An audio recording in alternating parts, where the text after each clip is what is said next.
Hello, hello.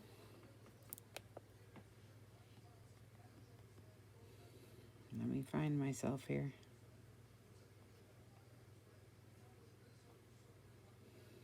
Oh my goodness, here we go.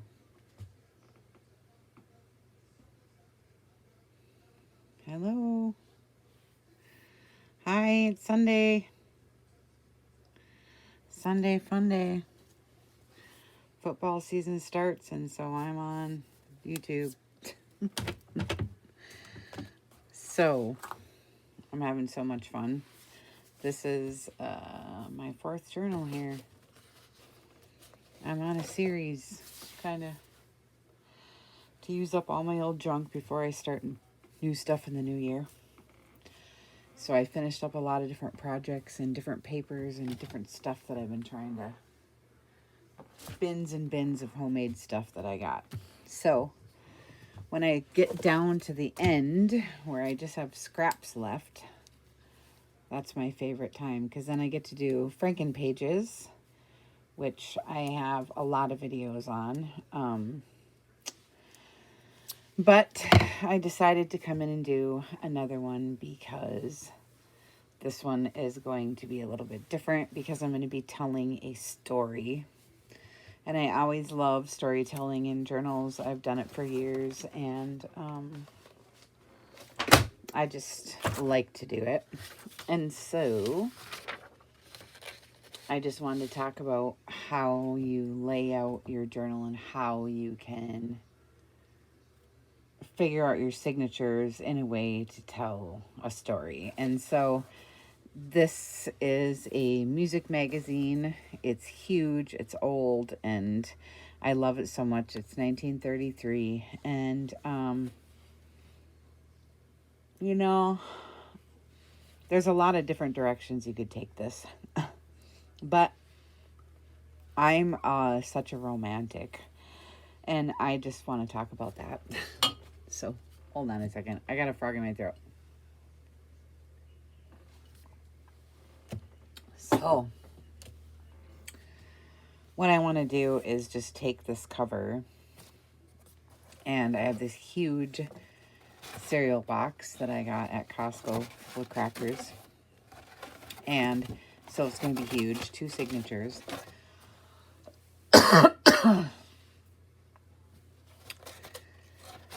Sorry, I don't know why I can't catch my breath all of a sudden. Anyway, it's a lot of fires here right now. All right, let me sit down so I can show you what I'm going to do here. So I always like to have my covers show what the journal is about. That's the first thing I do. And this is just romance altogether. He's playing for them. You know, he's looking at her. She's reading or something, you know. And I don't know, the whole thing is just cool. I love it. So I wanted to tell the story, since this was a music magazine, in a musical type of way. And I don't have the paper here that I want to use, but I have some paper that's all like music stuff, like instruments and just different stuff. I have stamps as well that are just like musical and instrumental and all that stuff. And then I found this. It's just a book of songs, you know. And to look at some of the pictures.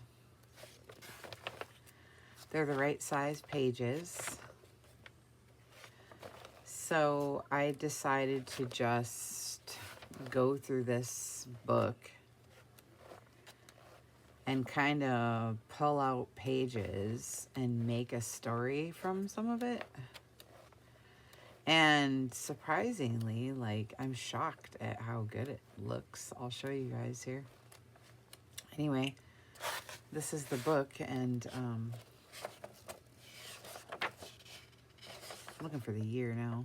1946 illustrations. All right, let me get another drink here.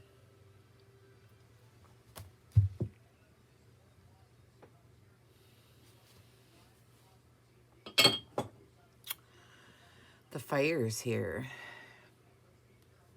are affecting everything. So anyways, I just went and pulled out some pictures that at first I didn't know what I was going to do here, but it's just flowed in this beautiful way. So now I'm just so excited about this journal. You know, I have to have that excitement before I start one, and that's what kind of gives you the inertia to get through it.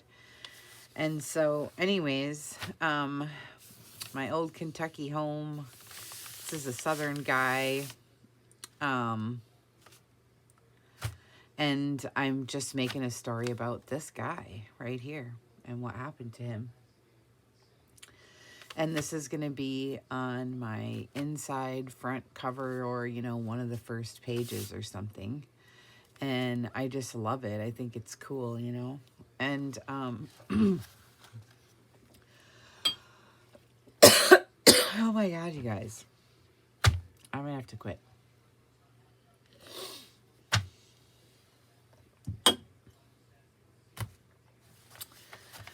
Oh my gosh, I can't seem to stop coughing, but anyway. So here he is. He falls in love with this woman, right? And he always wears a top hat. And it's laying there, and he's noted for that. And he fell in love with this woman. And her name is Jeannie, with the light brown hair, and he loves her. See his face. And there she is with her dress and long hair and stuff. Isn't that cute? And then, since it's a musical, you can imagine, this is very dramatic, right? Very dramatic, circa 1933, you know, kind of era where the dramatics were, you know. Yeah. So they're singing because, you know, they're so happy, and he's falling in love, and they're singing the story of, you know, their love song and everything. Everything was going good and all this. Until one day, doom, doom, doom. They were out for a walk, and he said to her, I have to go away. The war has come, and I must leave and leave you here.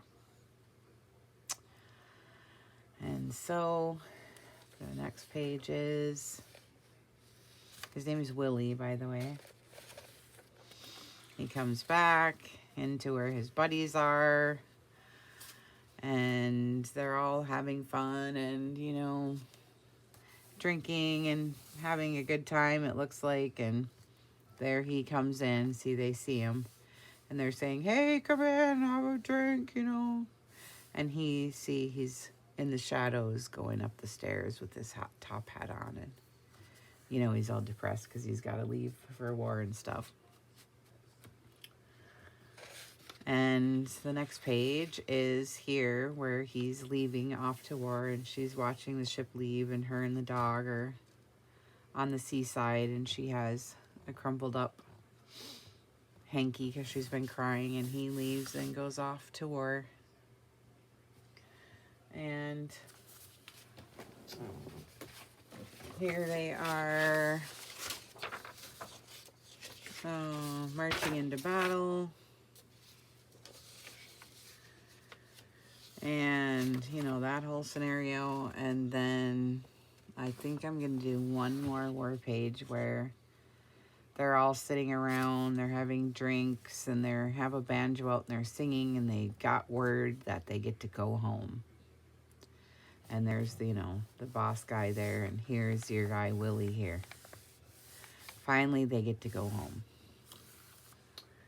And so here he comes home after a long trip with his suitcase, and the dog is happy, and he's got his hat, and he's waving, and there she is on the hill, kind of hidden under the shadow of the tree.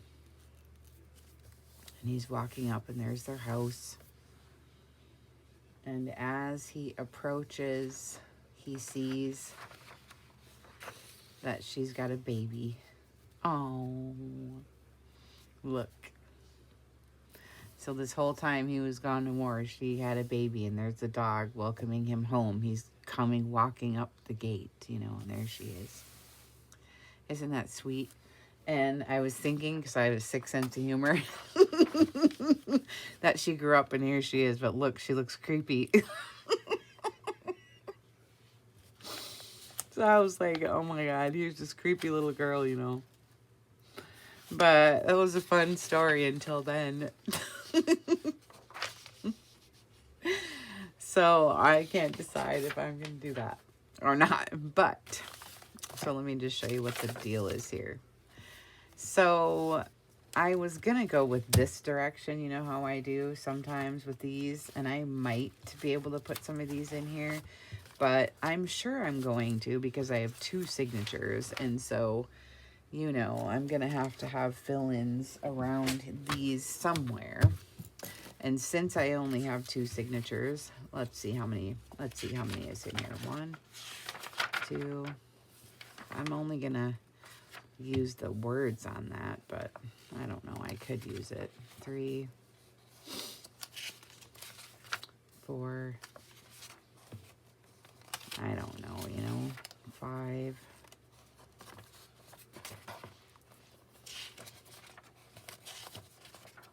6, 7, 8, 9, 10, 11, and with the creepy kid on the end, that would be 12. So that's really 1 signature, you know. So what I'm going to do is I have to break this up into 2 signatures then, and then I'll just give you the idea of what I'm going to do. So I have my box of scraps over here, like literal. I just clear my desk and just put it in a box for scraps because I just can't deal with it any other way. After I make a journal that's like the same genre like I've just done, I think I've just done like 3 or 4 of them in a row of the same kind. My piles are like up to my knees. And I do put everything away and organize and all that crap. You know, I'm just saying at times I'm just like, oh, wait. And I just put it in a box. And now, so I have this box over here that I keep just shoving in. And so I'm just going to take my box now and I'm just going to make my pages. And so let me show you what I'm going to do. I have lots of videos on making Franken pages. Lots of different ways that I do it. But, so literally, like, look how big this is going to be. It's ridiculous. But it's so fun. Wow, these are like the perfect size. Look at this. Oh my God, everything's coming together just like so perfect. So all I need to do then for this is, what I normally do is, you know, look. So now all I have to do is fill in this half, you know, so I can sew this onto it. I can sew envelopes up here. I can do, you know, pattern paper on the side like this, you know. I can put an envelope right here, and then, you know, that's how I make all these Franken pages. And then I sew all the way around the edge, and then so then I can fashion the story.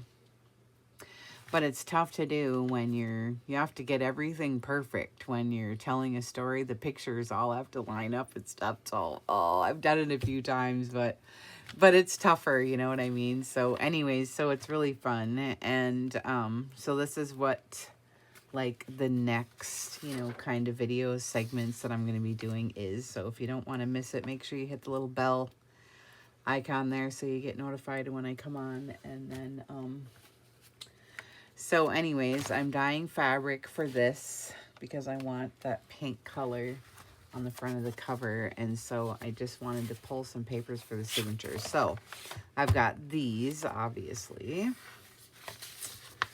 And I have my scrap box that I just told you about.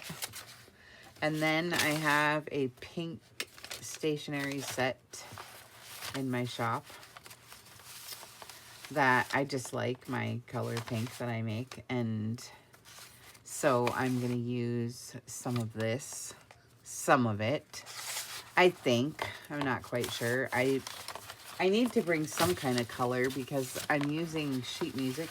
And then I'm using this other paper that has like musical instruments on it and stuff, because this is supposed to be a very dramatic musical, you know, it's told, you know, musically. And so I'm going to use all different kinds of music stuff. So I'm really excited about this one. So this is just part one.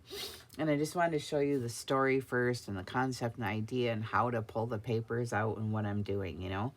So anyway, this week I'll come back and make sure you don't miss it. Come and visit me. Thank you. See you later. Bye.